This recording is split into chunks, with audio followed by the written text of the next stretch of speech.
While Fujiko's Unlucky Days was the last one Funimation released in English, this movie, given the name Missed by a Dollar, was the last chronologically speaking. Hiroshi Kashiwabara returns as writer, with Hideki Tonokatsu serving as director. Cynthia Kraimov serves as leading lady this time round, voiced by Fuma Conspiracy Fujiko actress Mami Koyama. For the ending theme this time we have Life's a Flame.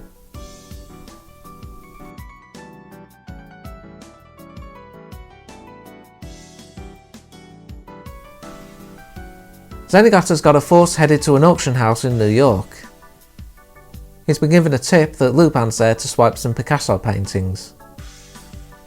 Meanwhile, a bidding war over a ring goes on between a man against a woman over the phone. The woman wins with a $1,001 bid to the man's million, largely by virtue of the auctioneers wanting to move on to other items. Zenigata confronts the man and unmasks him as Lupin. Lupin slips away, stealing the ring, thanks to his mask containing a smoke bomb. To add to the confusion, he puts everyone else in Lupin masks before fleeing. As Lupin heads to the car park, he's marked by a hitman wanting the ring. He tosses it over and dashes to his car. He's chased around, but eventually escapes by air. Sometime later, Lupin's in a jazz club watching the singer Sunday perform. Outside, a group of muggers shake down a target. Too bad for them, their target happens to be Jigen. Jigen overhears Lupin arguing with Sunday, as it turns out the ring was a gift for her. At least that's what the hitman is led to believe, as it was all an act to draw him out. Lupin and Jigen tail his car with the hope he'll lead them to the other bidder. Lupin explains that the ring contained some kind of lead to a brooch that was said to bring luck to its owners. It was owned by some of history's worst, but disappeared when a historian got his hands on it at the end of the Cold War. The hitman leads them to the Bank of the World, or BOW for short. Lupin watches as he talks with his employer, revealed to be a manager named Cynthia Kraimov. Fujiko is currently working on a film set. She rejects Lupin's request to help, as it doesn't sound lucrative as a business deal. Goemon's also not interested, as he's working to collect funds for a priestess, though Jigen suspects he's being conned. The BRW have decided to butter up Zenigata in an attempt to gather info on Lupin. At the same time, Lupin and Jigen are digging through to the bank underground, intending to retrieve the ring. Goemon joins in the hopes of gathering funds for his priestess. Cynthia orders for the hitman to have Lupin killed, though he wants more than just the prestige of killing the greatest thief. The gang blasts through to the bank using a passing train to mask the noise of the explosion. They move in and jump to an ascending elevator. Unfortunately, Jigen drops his gun, so Lupin gives him his Walther for the moment. Under the guise of a smokescreen, the gang charge through. Lupin encounters Cynthia and knocks her out. He then uses her to access the security lock, with Jigen shooting up the console behind them. Cynthia soon wakes up, and Lupin gives her the choice of either willingly guiding them or paying for repairs when Goemon's Zantetsukens his way through the rest of the security. She leads them to where the ring is being stored. Goemon then cuts a hole through the ceiling for Lupin to ready an escape balloon. Cutting through various ceilings, the gang soon reach the roof. The bank security is ready for them and shoots the balloon down. Lupin takes Cynthia hostage in response. They make it to a helipad, but the hitman's waiting for them. Avoiding gunfire, Lupin kisses Cynthia goodbye as they reach the helicopter. Jigen also returns Lupin's gun as he's more comfortable with his magnum. Unfortunately, the hitman's right on them, managing to hit Lupin. Lupin's body ends up crashing into a church holding a funeral. Confirming Lupin's death, the hitman takes back the ring. The rest of the gang, Zenigata included, pay their respects as Lupin's buried. Zenigata decides to resign without his one purpose in life, while the rest of the gang discuss their next move. Fujiko decides to help, though part of her reasoning is she blew millions on an investment backed by the BRW. To prepare, Jigen gets a temporary magnum. Fujiko also looks into their hitman, identifying him as former KGB agent Alex Nabokov. Tracking him down to a warehouse, they come under attack. They fight back despite Jigen still needing to adjust to his gun. A knife man attacks Fujiko, and another man is discovered to be using Jigen's usual gun. Jigen quickly takes it back while Goemon fights the knife man, only for Nabokov to shoot the man right after. Not that Jigen hangs on to the gun for long, as Nabokov activates a magnet to pull away their weapons, among other things. He sets some motion sensing mines their way, and activates a time bomb to make doubly sure they can't get away. After Nabokov leaves, another man cuts the power, deactivating the magnet and disabling the mines. He also provides a truck containing a hearse, allowing everyone to escape as the bomb goes off. The gang's rescuer turns out to be Lupin himself. Nabokov's bullet was blocked by Lupin's Walther, and he survived the fall thanks to an airbag, which he probably stored in the same place he has his parachute. It was lucky he happened to land at a funeral too, as he was able to make up the corpse to look like him before hiding. Passing by Zenigata, Lupin tells the others next part of his plan involves a visit to a southern island. The island in question specialises in being a site for offshore oil drilling. Lupin's interest is in one of the companies involved in doing so, Richmond Oil. Cynthia's also there, planning to make use of the oil to fund a few wars for the sake of the economy, and their own pockets, using a puppet ruler to justify it all. Following the meeting, Cynthia has the ring appraised. The appraiser finds a scratch in the gem, and when magnified it reveals some ancient Mayan text. Cynthia tells him to forget about it and writes him a check, as they don't accept cards. Being a disguised Lupin means he already got a copy while appraising it anyway. Zenigata arrives on the island and starts asking around about the gang, overhearing two workers complaining their rig stopped working right as an adjacent one struck oil. The gang, having bought out Richmond Oil themselves, are siphoning off the neighbouring rig's oil as a front to gain investors, in particular Cynthia. Lupin enters his copy of the ring's message into a laptop. It translates to numbers, 26 in total, which leads Lupin to realise they're standing in for letters. The message points to the home of a man named Rick Fishburne, who just so happens to be Sunday's grandfather.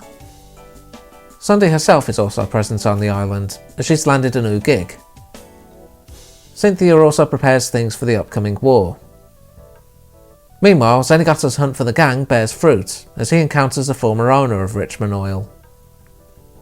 As Sunday performs, Lupin learns the Fishburnes were once in charge of the island before being overthrown in the 1970s.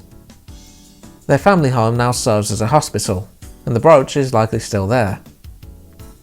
As Lupin ponders how to infiltrate, Zenigata catches up to him. Lupin dashes out, and Zenigata ends up injuring a man outside in his enthusiasm. The man is Lupin, of course, faking the injury to check into the hospital. He spots floor tiles with designs that resemble those seen in the ring's message. Cynthia arranges for another meeting to finalise the particulars for the war. Translating the tiles, Lupin's led to the master bedroom. Heading back to Richmond Oil, he learns that Cynthia's busy discussing a deal with Fujiko. He decides to head in to reveal he's still alive, though he has no hard feelings about everything from the bidding war onwards. They negotiate 100 billion and 35% stock for the company, as well as the brooch itself. As Cynthia leaves, Fujiko notes she's pretty clearly attracted to Lupin, but he shrugs it off as he's not into dangerous women. At least, not ones that aren't Fujiko, I suppose. Nabokov's arrested Zenigata, who tries to protest his identity as an Interpol officer. Unfortunately, he didn't account for his resignation taking effect and his records being scrubbed. Jigen meets with Lupin to confirm the bank transfer has taken place. Lupin then heads to the hospital to retrieve the brooch. Nabokov's men, who are waiting outside, make an attack. Nabokov himself learns from Cynthia that Lupin's the owner of Richmond Oil, as well as solving the brooch mystery, though she's disturbed by something he says as Lupin races through the hospital on a stretcher to escape. Cynthia arrives at Richmond Oil to find a for sale sign on the door, realising she's been duped. In a conversation with Fujiko over the phone, Lupin learns that Cynthia's investment is now in the gang's personal account. Accidentally freeing Zenigata, Lupin and Jigen encounter Goemon outside. He cuts up their pursuers as well as their stretcher. Lupin and Jigen come to a stop in a hangar stuffed with weapons ready for the war. Nabokov takes aim at Lupin, but Lupin's not impressed and mocks him for his obvious attraction to Cynthia. He then drops his lighter, aiming to send the cache up in flames. Goemon takes on the knife man from earlier, but Fujiko interrupts their fight, still angry over the warehouse incident. Even with the hangar exploding around them, Nabokov continues his pursuit. One of the walls collapses on top of him, but Lupin and Jigen survive thanks to standing in the position of a window frame, which Lupin puts down to the brooch's luck. Cynthia is informed her plans for war have been delayed. Strangely, her credit card is also marked as invalid, so she can't access her hotel room either. Lupin's waiting in the hotel bar, informing her that he used the check from the earlier appraiser to forge her signature and drain her funds with the oil rig construction. Cynthia reveals her father, a small-time dictator himself, was hunting for the brooch before being overthrown and killed, so she hoped to continue his legacy by finding it. Lupin pulls out a coin and challenges Cynthia to toss coins into a glass for ownership of the brooch if the water inside doesn't overflow. She ends up losing and Lupin walks off. He tosses one last coin which ends up blocking the firing pin on the gun she pulls on him. Zenigata then arrives, arresting her for pretty much everything up to now. Lupin and Jigen return to New York, talking about how Fujiko's probably enjoying the money right now. Goemon returns to them, revealing that the priestess was indeed a con artist. As for the brooch, Sunday now has it, a gift from Lupin to wish her luck in her singing career. Fujiko also dashes by, hiding from loan sharks. Turns out she blew the money on bad investments. Again. The gang then scatter as Zenigata arrives on the scene, ready to arrest them all. An intent to start a war over control of oil in the early 2000s. Why does that sound familiar? Kind of funny this predates all of that mess by a couple of years too. While the plot was less adventurous this time, we did still get a nice battle of wits and one-upmanship going on here. It was quite refreshing to see a leading lady who stayed the antagonist to the end too. Granted, I suppose one could also count Sunday as a secondary leading lady if they wanted. Feels like the fake Lupin death was a bit of an odd turn. I don't think anyone in the audience would truly think he was killed, probably not helped by the death lasting only about 10 minutes. Could have maybe worked if Lupin had worked a bit more behind the scenes while the rest of the gang were trying to figure the mystery of the ring and the brooch. Still, I suppose I wanted to get to the whole oil scam quicker. Some fun comedic moments here too, largely at the beginning, but amusing to see everything they did go up in smoke at the end. One fun touch is the pseudo callback to episode 19 of series 1, in particular Lupin dressing up a bunch of people as himself. Kind of fun to go back and look at everyone and see if you can recognise any from the past eras. Nabokov's largely there to have someone to fight against, which I suppose is fair enough. One criticism I'd have with him is they don't really expand much on his feelings for Cynthia beyond him having them. Compare this to Cynthia towards Lupin, where it's seen throughout the movie to a degree, culminating in the final scene in the bar. As I said, it's nice they kept them antagonistic despite everything to the end. That said, overall, not a bad start to the new millennium, at least as far as Lupin III is concerned, if nothing else. Next time, Lupin gets caught up in a conspiracy that has a certain connection to Alcatraz. Until then,